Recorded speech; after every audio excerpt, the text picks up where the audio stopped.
Bonjour à toutes, bonjour à tous. Nous avons aujourd'hui le passage de Jean 6, 22 jusqu'à 40.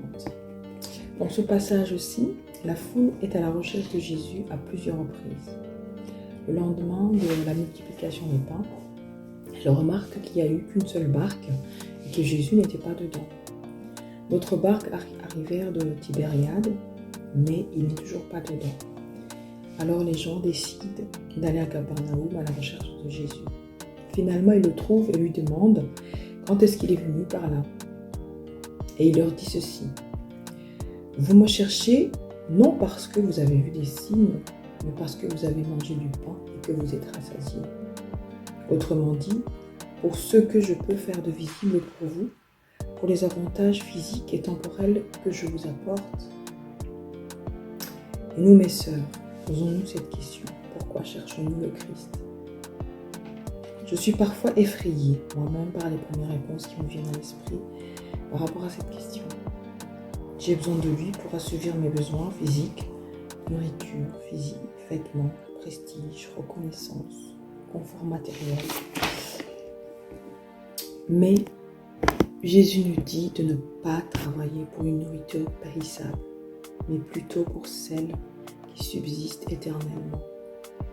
Les vêtements se déchirent un jour ou ne sont plus à la mode.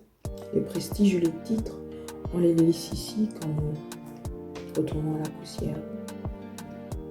Et cette nourriture éternelle, il n'y a que Jésus qui peut nous la donner, puisque c'est lui que le Père de toutes choses a marqué de son empreinte. Dans Romains 6, 23, il est écrit: le salaire du péché, c'est la mort, mais le don gratuit de Dieu, c'est la vie éternelle en Jésus-Christ.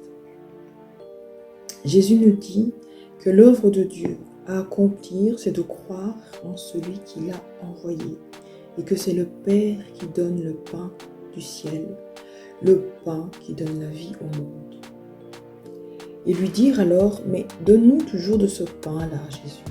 Jésus leur répondit: je suis le pain de la vie. Celui qui vient à moi n'aura jamais faim. Celui qui vient à moi celui qui croit en moi n'aura jamais soif. Avec Jésus, les besoins physiques sont comblés en même temps. Pourquoi? Parce que nous ne nous soucions plus de quoi que ce soit. Nous lui faisons confiance et il s'occupe de tout dans sa bonté infinie. Dans ce passage, il nous fait encore une promesse terrible. Il est venu du ciel pour faire la volonté de celui qui l'a envoyé.